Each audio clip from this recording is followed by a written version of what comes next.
Hello, everybody. Welcome back to the NBA Front Office Show. What a night in the NBA last night. We've got a lot to talk about from Suns, Pelicans. Who would have expected that series to be where it's at right now? We'll talk a little bit of news as well. Jalen Brunson, his situation. Ben Simmons, of course, everything going on there.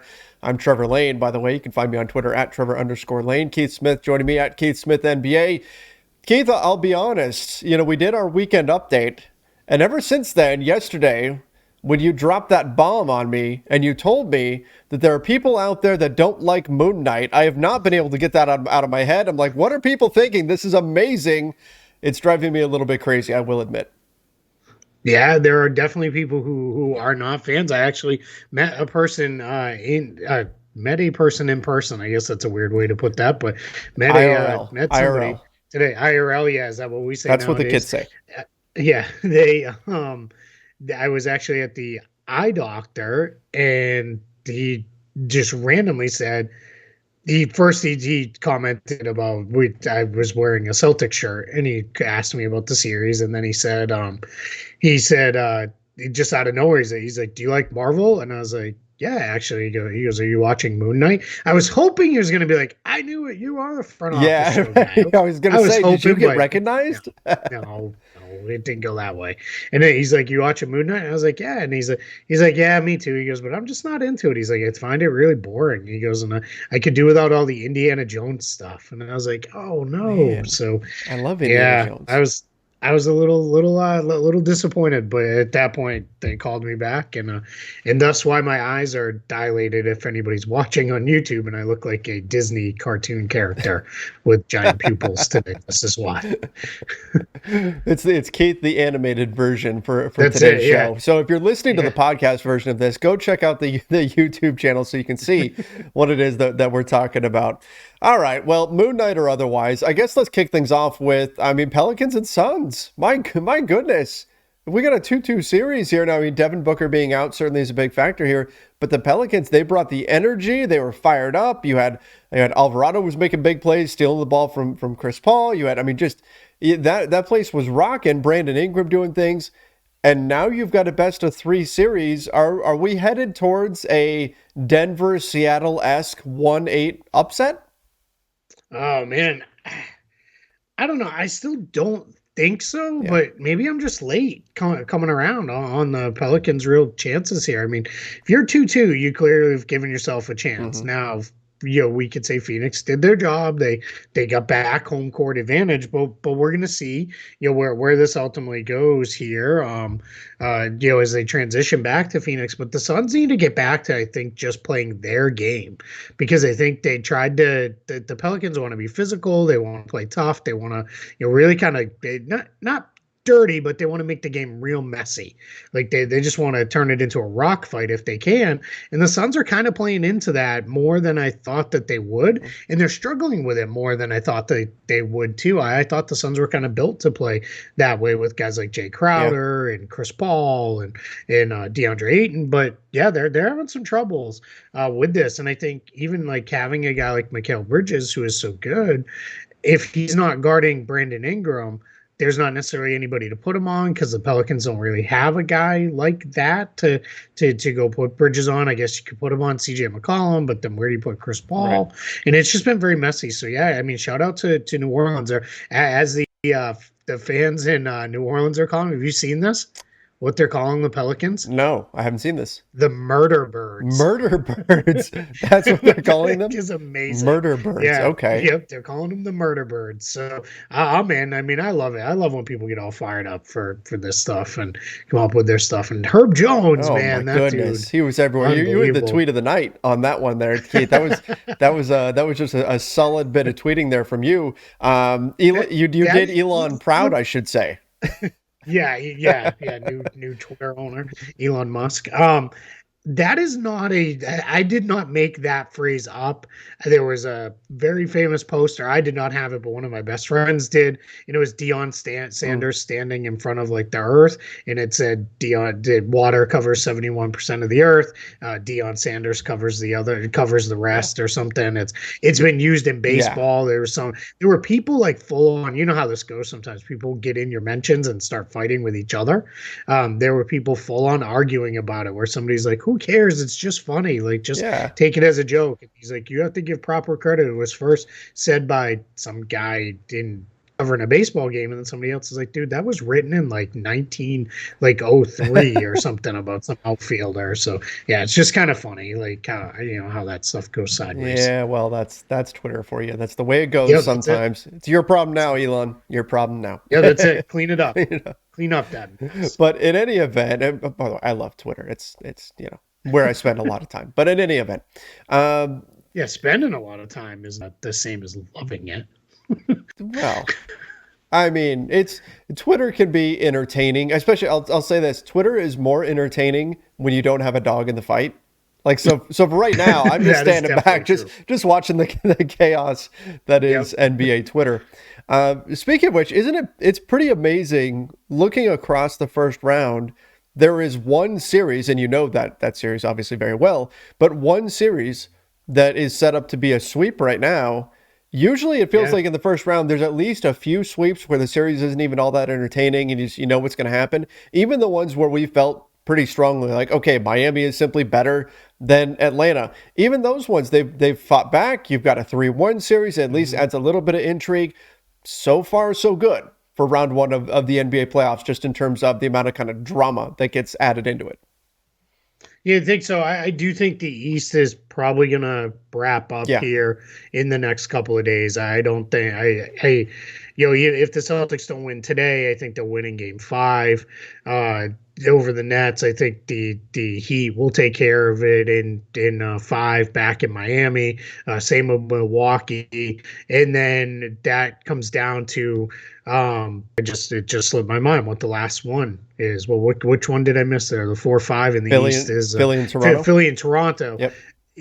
Yeah, I think Philly will also get that one too In in 5. 5. Yeah. So I think the East will close down, and then they'll switch to they're gonna switch to playing probably this weekend because series starts can be pushed up as early as this weekend, Saturday and Sunday for game ones Of of round the 2. second round. So I think we're gonna see that get pushed up. I just don't see any of those series extending in the West. Yeah, maybe we got we got a couple we know are at least going 6. Yeah. We'll see about the I mean, others. look, I'll say this. You've got 3 that are good that are going 6. Dallas and Utah, Phoenix and New Orleans, True. Memphis and Minnesota Yeah. now. But looking at like Yeah. Philly, Toronto, I'll be keeping a close eye on Joel Embiid. We talked about that thumb injury over the weekend. If that is a thing and it's affecting his shot, I think that could change that. That's it. Like if this thing goes 3-2, ooh, Sure. then it gets to be nervous time in Philly. I mean, all the pressure is on Absolutely. Philly. Like 100%. Toronto's playing house money Yep. now. Like it's like and we've seen this a couple times. Again, I don't think they are going to fail with the how do I put this? They're not going to become the first team to blow a 3-0 lead, but if it's tight in the fourth quarter of game 5, I maybe start to favor Toronto because it's just you tighten up as the team that's like, we got to get this closed out. Because Correct. the last thing Philly wants to do is go back to Toronto again for a game 6. They wouldn't have Matisse Thybulle. Hmm. Toronto get clear. That place will be an absolute madhouse if they can get it back there, get the series back there. And then you get into a game 7 and just weird stuff happens in game 7s all the time. Then you're in the single game elimination point and it just gets weird. But yeah, I really do think I think you're going to see all the East series end today or tomorrow Hmm. and go. But over in the West, as you said, yeah, 3 or 2-2. I do think the Warriors will get closed out in 5. I think Yes, they'll agreed. finish off the Nuggets. But I wouldn't be surprised if we get at least 2, maybe even 3 game 7s out of those other ones. Yeah, I mean, Memphis and Minnesota, it feels like it would be a tragedy if that didn't go 7 at this point, just because that's been such an epic slobber knocker there. If I want to go good old JR on that one, those two teams have been going back and forth after each other. And then Dallas and Utah, I still think Dallas is the better team. It wouldn't surprise me Yep. if that finished in 6. But I mean, now that it's 2-2, anything can happen here. So it's going to be Sure. interesting to see the way this plays out. And again, I still have to fall back on Phoenix. Like, the longer this series goes and the Pelicans stay in it, the more you think, is Devin Booker being out really going to be it for the Suns? Yeah. But at this point, I still have to fall back on, we've had a whole season of the Suns being excellent, and we have to believe that's what we're going to ultimately Yeah. see, and that's going to be the way this series goes. And role players play better at home, True. so maybe they get that win when they go back home. I do think what's also interesting as we get into like that like real thought process for the longer this goes, the more the Pelicans kind of gain. It's different from the NCAA tournament because it's on single game elimination, but we always hear in the tournament that low seed hangs around when you get under the 8-minute mark in the second half. Now they start to believe, right? And they're like, we're here. We're not going away. And then that's when it gets real tight for the higher seed. Well, it's not the game within a game that works necessarily, but within a series, you go into the last couple games and the team is hanging around and they're still in the series. Now it becomes a problem. And clearly this Pelicans team, I think they came in with the attitude of, we're supposed to lose, but hey, we got to play the games anyway. I had a coach once who used to tell us all the time whenever we were playing a team that should beat us, he'd be like, hey, guys, we got to go there anyway. We might as well go there to win, right? And we'd go play in a holiday tournament. He'd be like, well, we're going. Might as well bring home a trophy, right? Yeah, might as well. Like, that was just his – yeah, like that was just his way of, like, kind of trying to take the edge off of, like, don't be nervous. Like we're okay. So, yeah, I think this is going to be really, really interesting to see how this all comes together. Yeah, absolutely, absolutely. Let's jump over. And by the way, yes, I agree 100% that it's going to be interesting to see the way this whole thing closes out. But let's jump over to the Jalen Brunson situation with the Mavs. Yeah. So Jalen Brunson's dad let it be known that the Mavs are not going to get a hometown discount. We've talked a lot about the free agent market this summer and how ridiculously shallow it is. There's just not a lot out there. Jalen Brunson being one of the guys that's out there on the market, he's set to cash in. There's not a lot of money out there either, but the teams with cap space are certainly looking at Jalen Brunson. He's probably the top, if not one of the top names on the market. So with that being the case, they're kind of already putting out there like, hey, no, Dallas, if you want to keep him, you're going to have to pay. And I think he's going to get a pretty hefty payday. And this is really what he should be putting out there right now. Like, this is his chance for generational wealth. Why not make it clear that, hey, like, I'm going to take advantage of this opportunity. I know what the market looks like, and I'm going to make sure that I get myself set up for the future here. And if anybody doesn't know, Jalen Brunson's dad is Rick Brunson, who played in the league for a very long time and has also been a coach as well. So I think he might be speaking from an educated place on this rather than just a proud dad, firing off of like, hey, you want my kid, you're going to have to pay for him. But I do think what's really very fun to monitor with this too is, because you mentioned the teams with cap space, because we've already heard the Pistons and Pacers connected to him. But we're hearing a lot of teams that don't have cap space, but teams that could maybe make for interesting sign and trade partners.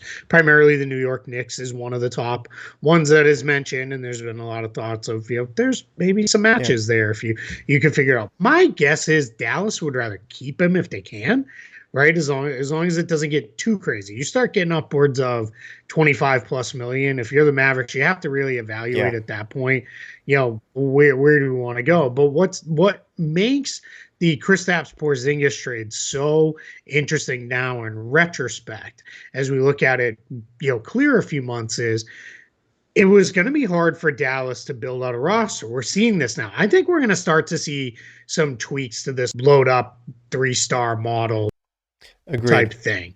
I think teams are realizing you got to have some that era. I think we are moving out of that era. I think that's what's happening around the NBA right now. 2, I think you can make work.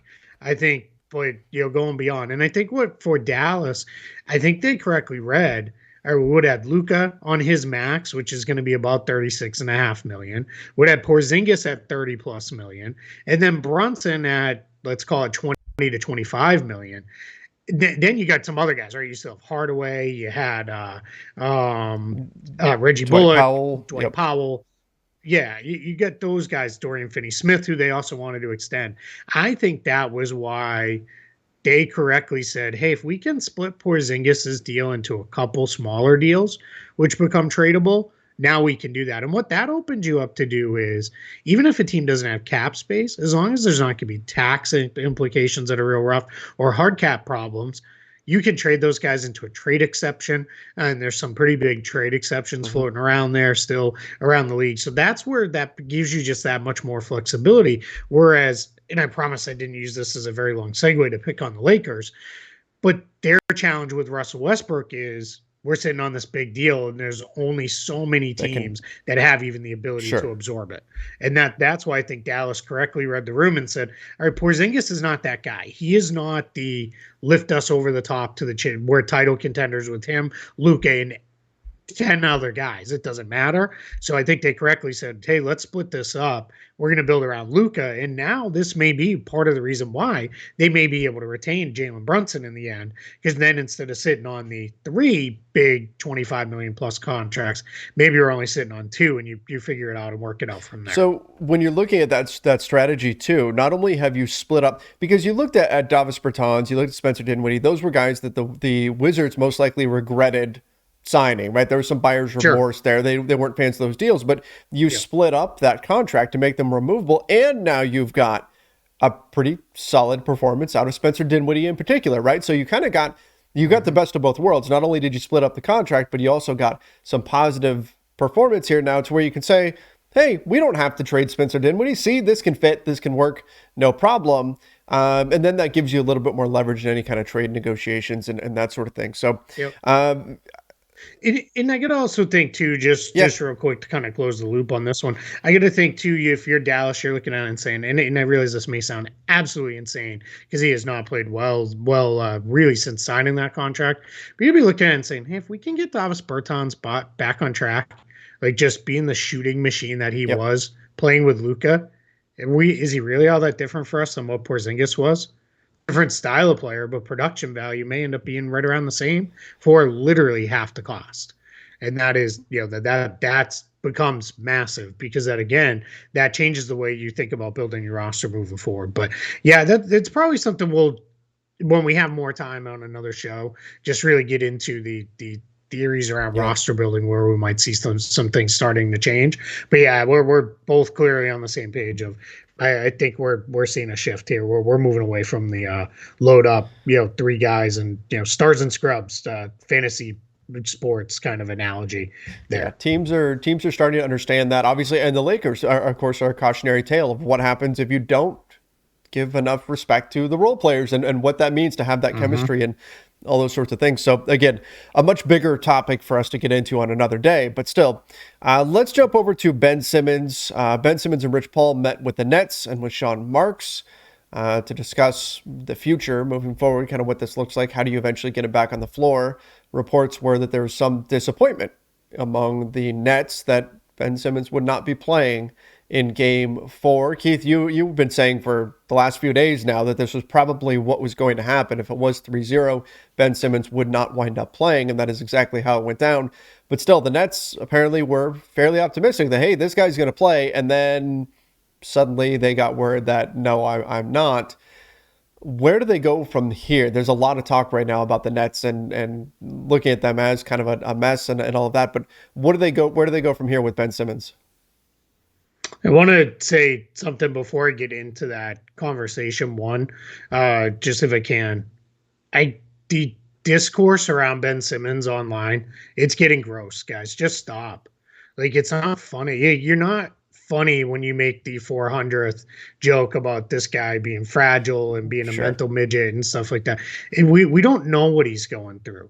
And now, if you want to be honest and have a fair discourse of, hey, if this being your job causes you this kind of mental anguish, maybe this is not the job for you. That's a fair question to ask and a fair conversation to have. But just the ripping on him and saying he's fully making it up and stuff. It just leaves me feeling very cold because we don't know. And we're learning more and more about this stuff where, I mean, whether we go back to Kevin Love or Paul George or some of the other guys who have spoken out in recent years about these things of just, hey, this is where this has left me, and this is, kind of where I'm at with these things. And I just, so I just, that's kind of, I guess I'm probably pleading to deaf ears here because if you're that kind of person, you don't want to hear it. But that's just kind of where I'm going with this. Go I mean, ahead. I'm just, Sorry.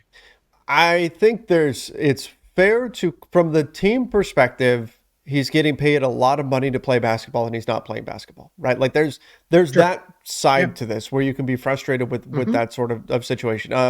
I've been fighting that battle with Lakers fans about Kendrick Nunn. A lot of people taking a lot of shots at him, and I'm saying, look, he wants to be on the floor physically. He's not telling his body to be Yep. hurt. He doesn't want to be hurt. He wants to play basketball. I think the challenge is a lot of people are seeing Ben Simmons as saying, well, he doesn't even care about basketball. He doesn't want to play and all that. They're jumping to conclusions with this and Yep. making assumptions. And that's where it can get dangerous.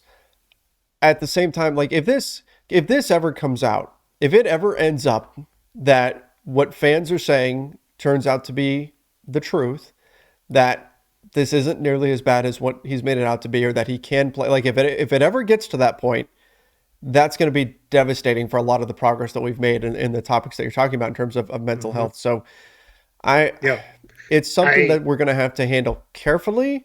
But Yep. again, I can understand the frustration from people who are saying, "Hey, we've been this is a whole season now that he's Sure. lost." Now there've been some physical issues as well, but Mm-hmm. it's a tough topic to handle and do it without falling on one side or the other of the issue.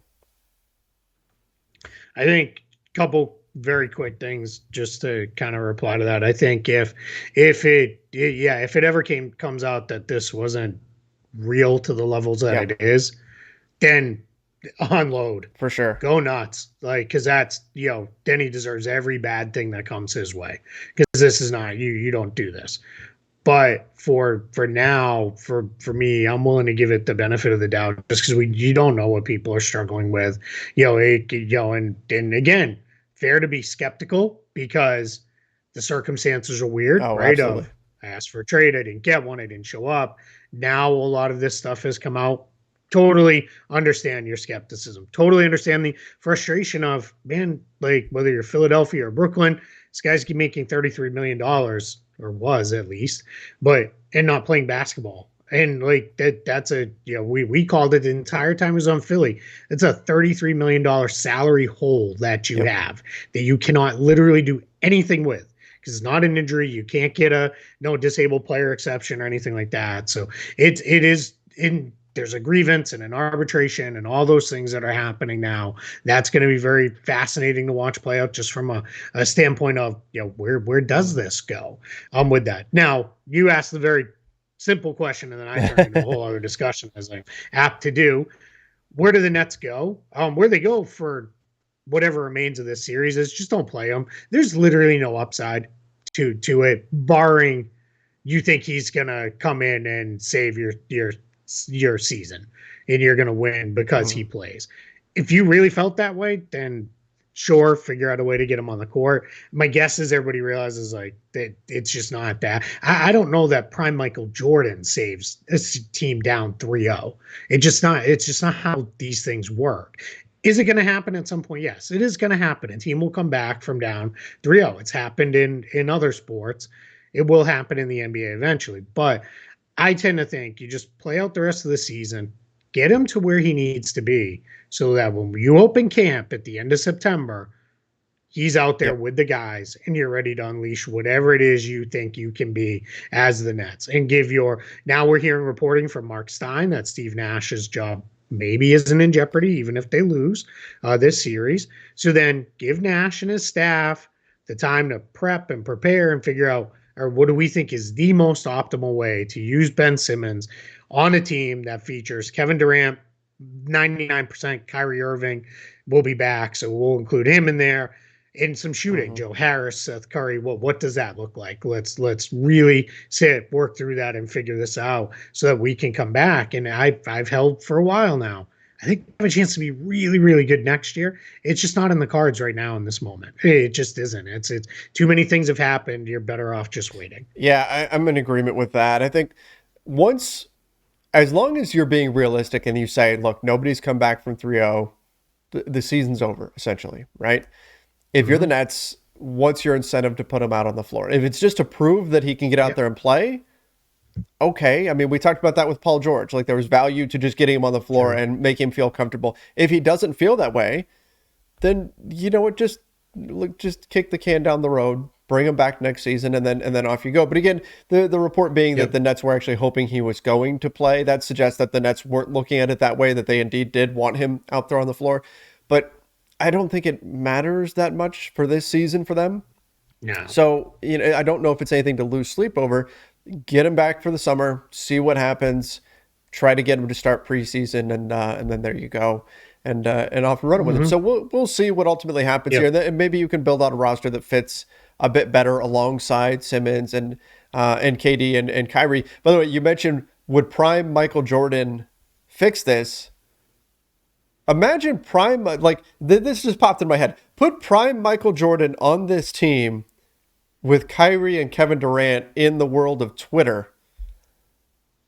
Oh God. What would happen? Like, what would have happened with the whole Kyrie situation with him being gone half the season and all of that? Oh my goodness. No, he would have been gone for all Yeah. of this season because he would have been Michael Jordan would have had him.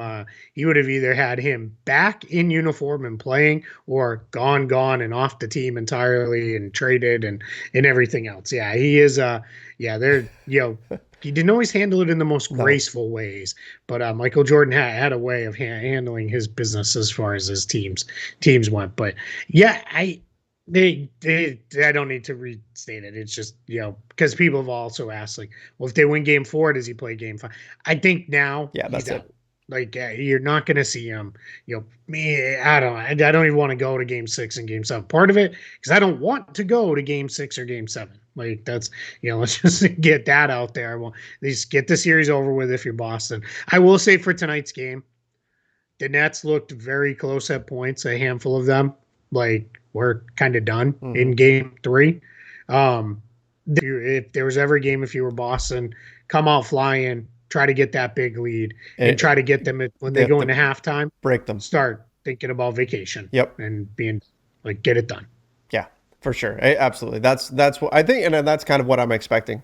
I don't think we're going to see this Nets team come out and fight the way, like, say, Denver did last night. My expectation is the Nets are going to come out, put forth a little bit of effort. As soon as they get punched, though, I think they're going to wilt, and that's going to be the end of this series. But that's just my guess. I hope they prove me wrong, because I would like to see a closer game throughout. But I think we're at the Nets breaking point, and we're going to see them kind of run out the clock on their season here. Yeah, I think they are. I just think they're done. I've seen this Kyrie Irving show Hmm. before. As I said on Twitter, I witnessed it up close, and then I think watching, Kevin Durant, I think he's just beyond frustrated now. I think of, like, I'm ready to be done. Okay, last thing that we've got before I've got to run off and do some radio stuff. Nasir Cunningham signs with Overtime Elite, and that's a Yeah. bit significant here. So see you later, high school. So yes, that's the thing. So you're probably like, who?